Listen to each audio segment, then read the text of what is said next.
Okay, I hope this is my new Veto Pro Pac tool bag. It is. Look at this.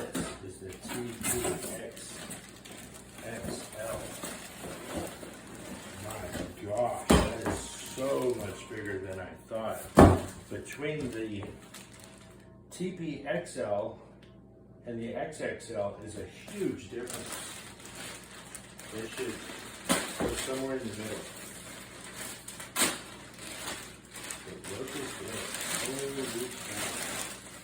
This thing is big. Of course, the heavy duty Velcro. Look at that. The heavy duty handle. There's a shoulder bag strap here. That looks pretty durable right there. It's got a nice thick pad on it with heavy duty clips to attach.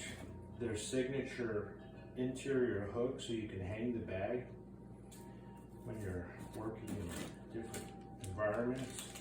Looks like, oh no way, they threw this in for free. There's for your tape and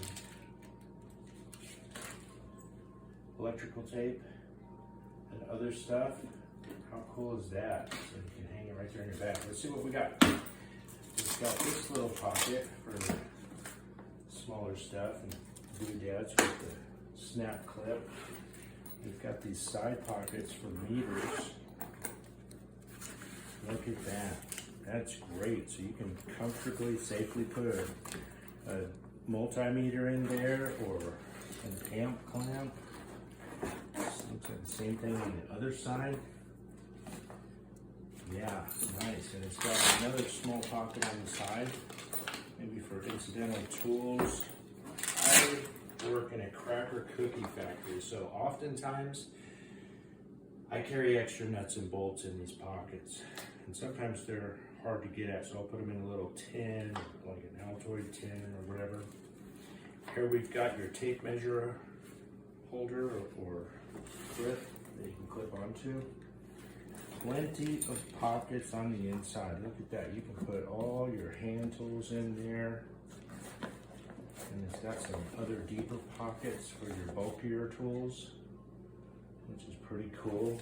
And one of the things I absolutely love about their bags, this is just genius. A comfortable, thick carry handle with extremely sturdy straps. Look at this. This is riveted on here 5 times, overlapping, and it looks like, how many places? 1, 2, 3 overlaps. That's going to give you some serious structural support when you're working with your bag and carrying it around. There's another pocket on the lid here for smaller stuff. What is this? I've never seen one of these before. I have no idea what that's for. If it's magnetic, it can be for my, look at that. I love it already. You can hang the flashlights on there. So, that one's not very magnetic, but I digress. Let's see what we have in the back here. Little stretchy elastic thing. So I guess you can put a notepad, iPad, something like that in here. And it does have some padding to it, so that'll protect that. And this base, look at that. Heavy duty, sturdy base. That will prevent it from tipping over because it gives it a wide enough footprint. And the other thing that I absolutely love is that you have 2 very sturdy zippers on either side of this flap, so that when you're done working, if you have to deal with a ladder or tight environments to work with, you can seal your tools in there, and should it fall over, you don't have to worry about all your tools dumping out. That's the beauty of the Veto design. Just one of many incredible aspects and features. So this is it, the Veto Pro Pac TP-XXL. Please like and share the video with your friends, your mechanic and technician buddies, because these bags work for all trades. And until next time, out. See you later.